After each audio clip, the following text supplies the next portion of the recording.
Selamat siang Bu Junita. Siang Bu Ipo. Ibu lagi sibuk tidak? Wah, kebetulan sekali saya sudah selesai pekerjaannya hari ini. Ada apa nih Bu? Silakan duduk Bu. Gimana kabarnya Bu? Baik Bu. Tumben nih mampir kemari. Ini Bu, saya mau curhat sedikit sama Ibu. Ada masalah apa nih Bu? Ini saya ada sedikit kendala mengenai masalah dalam pembelajaran. Di mana murid saya dalam pembelajaran tatap muka terbatas ini hanya sedikit yang mengumpulkan tugas. Jadi saya ingin sharing sama Ibu. Oh begitu ya Bu ya. Kebetulan pekerjaan saya hari ini sudah selesai. Jadi kita punya banyak waktu untuk sharing. Sebelumnya saya mau tanya dulu nih Bu ya. Apa yang Ibu harapkan dari diskusi kita ini nanti? Tujuan yang Ibu harapkan itu seperti apa ya? Tujuan yang saya harapkan semoga nanti apa yang kita diskusikan ini menemukan solusi terhadap masalah saya. Oh oke, baik Bu. Selain Ibu ingin menemukan solusi, apakah ada lagi harapan Ibu dari diskusi kita hari ini? Harapan saya selain menemukan solusi dari permasalahan yang saya hadapi, saya juga berharap mudah-mudahan solusi yang saya dapatkan dapat saya tindak lanjuti untuk pembelajaran berikutnya, sehingga pembelajaran yang saya berikan lebih baik dari sebelumnya. Oh baik Bu. Sekarang coba Ibu ceritakan apa yang Ibu rasakan saat ini terkait pembelajaran tatap muka terbatas ini. Iya Bu. Saat ini pembelajaran tatap muka terbatas 50%. Seperti sekarang ini banyak kendala-kendala yang dihadapi. Mungkin sebagian besar guru mengalaminya ya Bu. Saya sendiri di mata pelajaran seni budaya ini banyak sekali murid yang tidak mengerjakan atau tidak mengumpulkan tugasnya. Dari pembelajaran yang saya berikan di kelas sudah jelas perintahnya. Tetapi antusias murid-murid sangat rendah untuk mengumpulkan tugas walaupun diberikan waktu lebih dari batas waktu yang semula. Tetap saja banyak yang tidak mengumpulkan tugasnya Bu. Oh begitu ya Bu Ibu ya. Jadi kondisi tersebut membuat Ibu merasa terbebani dalam proses pembelajaran ini ya? Iya, benar sekali Bu. Jadi di sini saya merasa terbebani dan tidak nyaman. Karena tugas seorang guru itu kan mencerdaskan dan membimbing murid-murid untuk melakukan segala sesuatu itu dengan baik dan tepat waktu. Jadi saya bertanya-tanya pada diri saya sendiri, bagaimana langkah yang seharusnya saya lakukan supaya murid-murid mau mengerjakan dan mengumpulkan tugas. Oh oke. Kalau dari penjelasan yang Ibu Ivo berikan, saya rasa kurang nyaman dan terbebani ini mungkin karena motivasi belajar murid yang rendah pada mata pelajaran yang Ibu bawakan, itu ya? Iya Bu. Ya kurang lebih seperti itulah Bu. Karena dari hasil pembelajaran sebelumnya hanya sekitar 50% lah yang tugas-tugasnya lengkap. Yang lainnya seperti mengabaikan. Wah, lumayan banyak juga ya Bu ya. Nah, bisa tidak Ibu Ivo ceritakan proses pembelajaran yang biasa Ibu lakukan selama pembelajaran tatap muka terbatas ini di kelas pada mata pelajaran seni budaya yang Ibu bawakan? Bu, proses pembelajaran yang saya lakukan selama PTMT 50% ini, ya karena pertemuan tatap muka hanya sekali seminggu. Jadi selebihnya kan melalui grup WhatsApp. Pemberian materi dapat dilakukan pada saat tatap muka dan dapat juga melalui Vicon di WhatsApp group. Tergantung situasinya lah. Demikian juga presensi. Pada saat tatap muka, saya melakukan presensi. Demikian juga melalui WhatsApp group. Setelah penyampaian materi, saya memberikan tugas di akhir pembelajaran agar mereka dapat mengerjakan di rumah.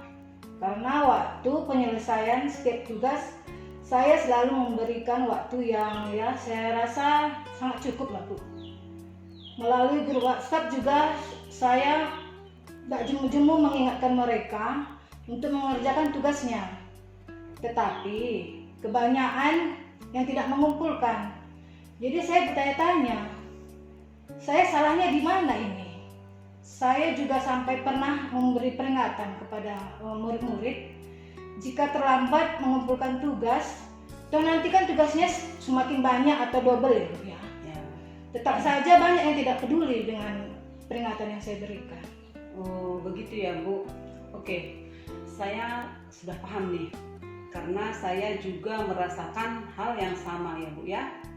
Tadi saya mendengar Ibu mengatakan dalam memberikan materi bisa ketika tatap muka, juga kadang melalui Vicon di WhatsApp group ya Bu ya. Iya Bu. Nah sekarang saya ingin tahu, menurut Ibu respon anak-anak gimana? Mana yang responnya lebih baik pada saat tatap muka atau pada saat melalui Vicon di WhatsApp group?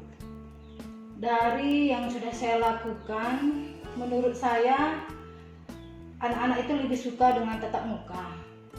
Kalau melalui Vicon, mereka sering terkendala sinyal, sehingga Viconnya tidak maksimal.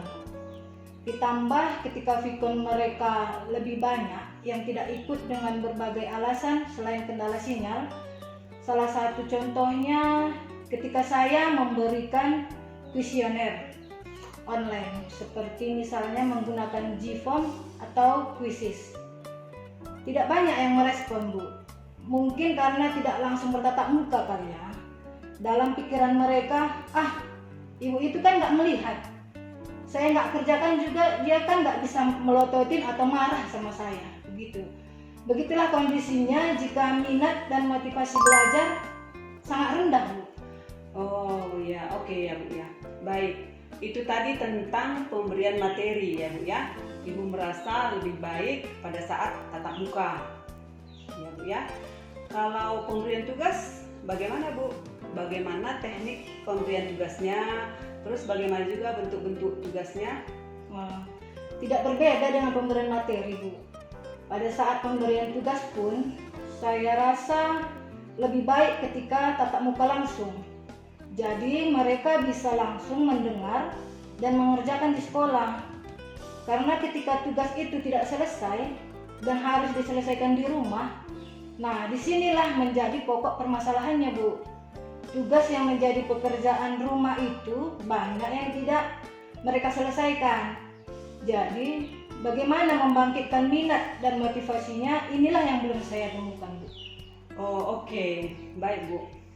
Kalau menurut saya mengenai apa yang Ibu sampaikan tadi, mengenai cara pemberian materi, cara pemberian tugas, itu sudah cukup baik Bu. Tapi mengapa muncul masalah anak-anak tidak mengumpulkannya atau tidak menyelesaikan tugasnya? Mungkin dari sana Ibu merasa tidak nyaman dan terbebani ya Bu ya. Jadi anak-anak juga merasa jenuh. Kalau bisa Ibu jelaskan lagi bentuk-bentuk soal atau bentuk-bentuk tugas itu seperti apa yang Ibu Ivo berikan.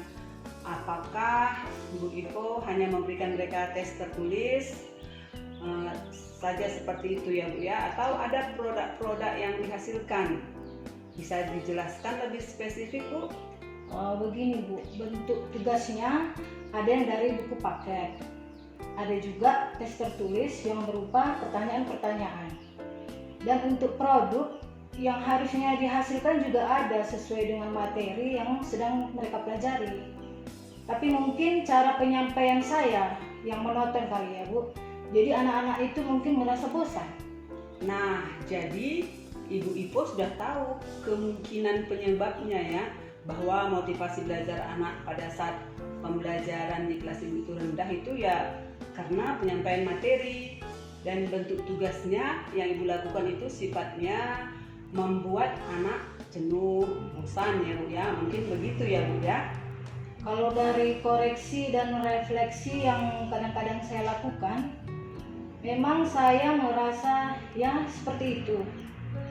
Anak-anak merasa bosan karena cara penyampaian materi dan bentuk tugas yang monoton saya berikan, Bu. Baik Bu.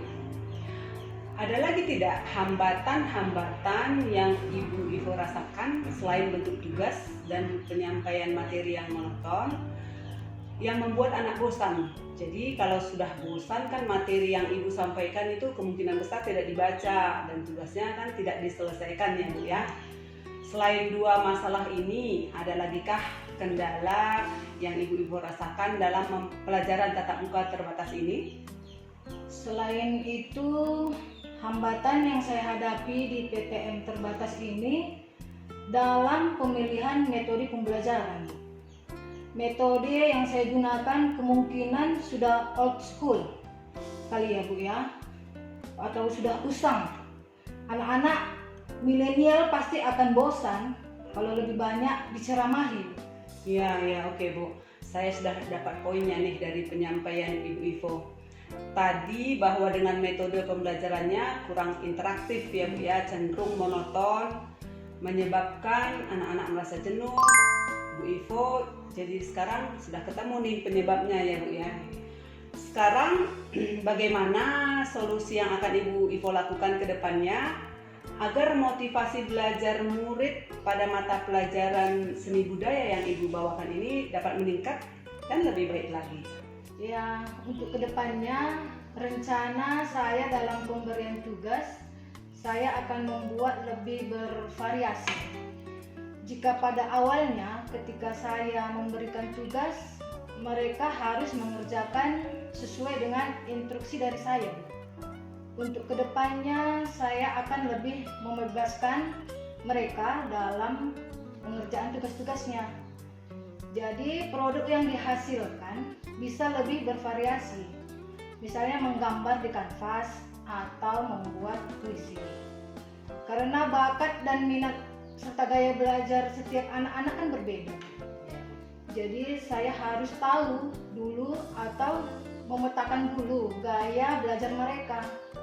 Sehingga untuk setiap produk yang mereka hasilkan sesuai dengan bakat dan minatnya masing-masing.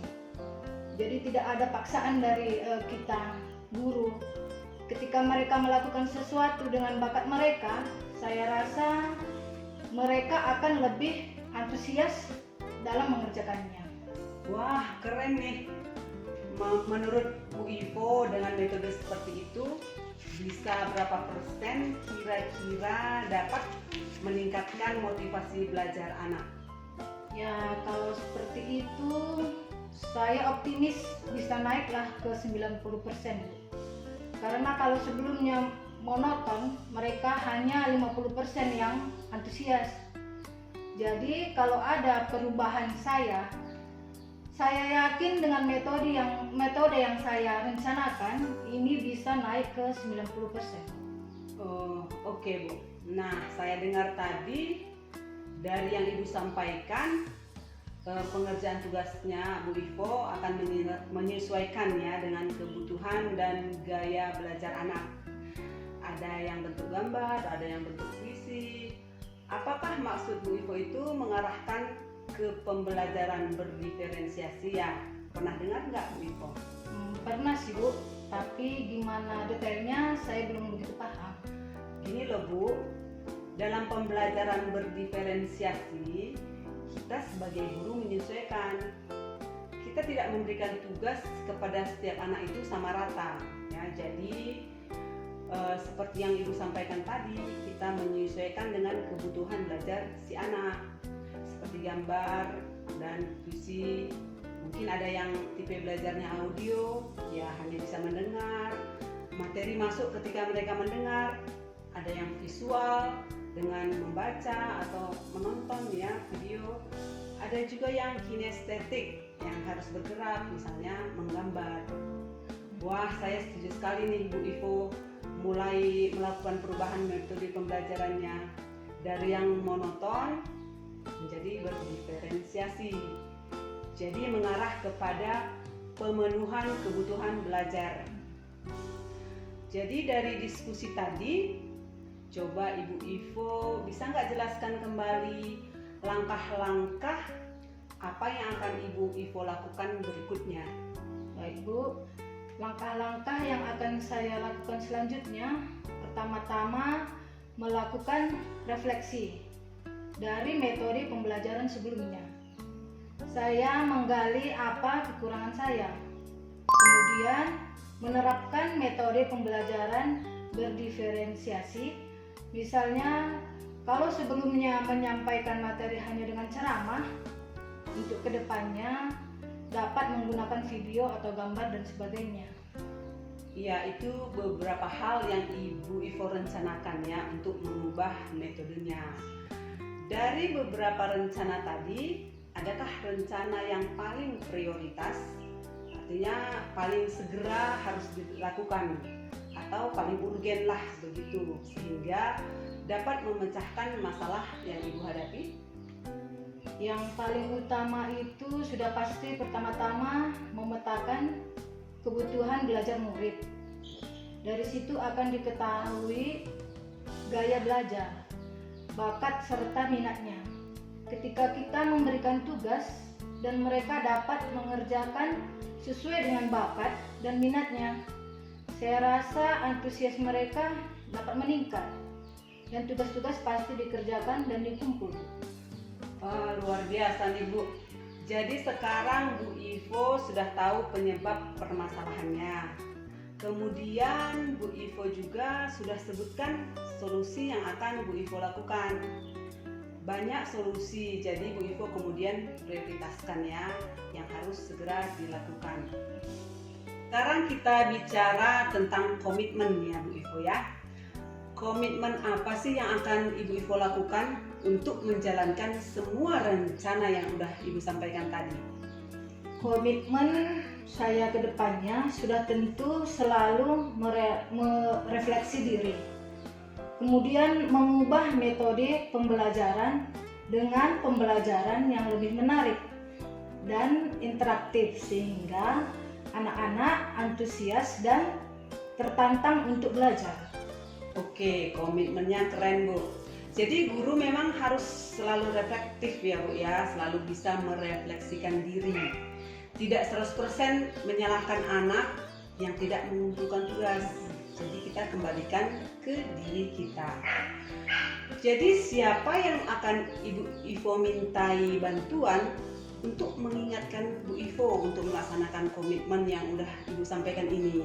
Kan bisa aja besok lupa atau kapan-kapan lupa gitu. Ya benar sekali Bu. Manusiawi sekali ketika seseorang itu lupa ya Bu ya. Jadi untuk mengingatkan saya akan komitmen saya ya dari rekan sejawat. Ya seperti Ibu Junita yang calon guru penggerak ya.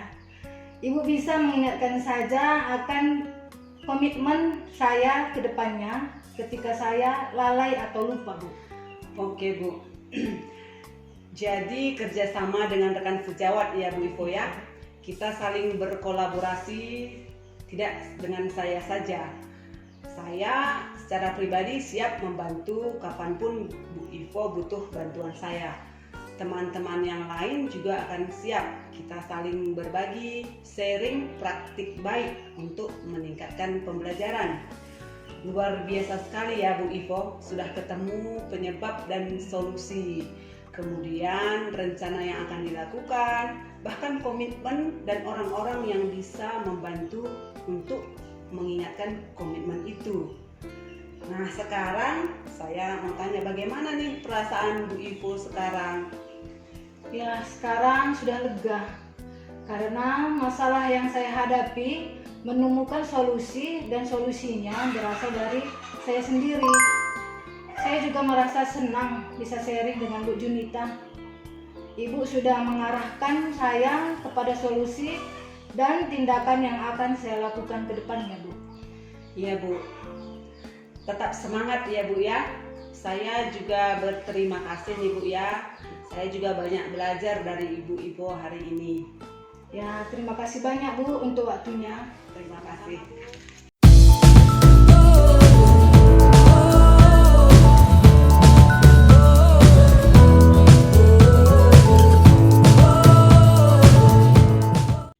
Demikian tadi proses coaching yang saya lakukan bersama satu rekan sejawat saya di SMP Negeri 2 Simpang 4. Beliau adalah Ibu Ivo Sriwahyuni, guru mata pelajaran seni budaya. Dari kasus yang beliau alami, di mana 50% siswa yang tidak mengumpulkan tugas yang diberikan. Padahal beliau sudah memberikan materi, mengadakan sikon, dan memberikan tugas-tugas yang dirasa cukup untuk menarik siswa dalam belajar. Tapi dari hasil pembelajaran yang telah dilakukannya, ternyata hanya 50% siswa yang mengumpulkan tugas, sisanya tidak mengumpulkan tugas. Berdasarkan kasus tersebut, saya melakukan proses coaching terhadap Ibu Ivo. Dan dari hasil coaching tadi, Ibu Ivo sudah menemukan permasalahan yang dihadapinya. Dan dari pertanyaan-pertanyaan reflektif yang saya ajukan atau saya berikan, akhirnya Ibu Ivo juga menemukan sendiri solusi dari permasalahannya yang dialami selama PTMT terbatas ini. Jadi beliau sudah mengetahui penyebabnya. Siswa tidak menyelesaikan tugas-tugas yang diberikan adalah karena metode pembelajaran yang diterapkan selama ini agak monoton ya, sehingga tidak menarik bagi siswa untuk belajar. Jadi dari penyebab tersebutlah akhirnya dengan pertanyaan-pertanyaan reflektif, Ibu Ivo juga bisa menemukan solusi dari permasalahannya. Jadi beliau mengemukakan beberapa solusi, di antaranya adalah akan merefleksi kembali proses pembelajaran yang telah dilakukannya selama ini. Beliau akan menerapkan pembelajaran berdiferensiasi, yaitu pembelajaran yang menyesuaikan konten, proses, dan produk dengan kebutuhan dan gaya belajar siswa sesuai dengan bakat, minat, dan potensinya. Kemudian beliau juga akan berkolaborasi dan bekerja sama dengan rekan-rekan sejawat, berbagi praktik baik pembelajaran untuk peningkatan pembelajaran di SMP Negeri 2 Simpang 4. Dari solusi yang telah disampaikan, prioritas pertama yang disampaikan adalah beliau akan mengadakan refleksi kembali terhadap proses pembelajaran terkait dengan metode pembelajarannya. Demikianlah proses coaching yang telah saya lakukan bersama rekan sejawat saya. Mudah-mudahan dapat bermanfaat bagi rekan-rekan semua di dalam menerapkan proses coaching yang dapat membantu rekan-rekan sejawat kita untuk meningkatkan kualitas dirinya dalam proses pembelajaran. Terima kasih.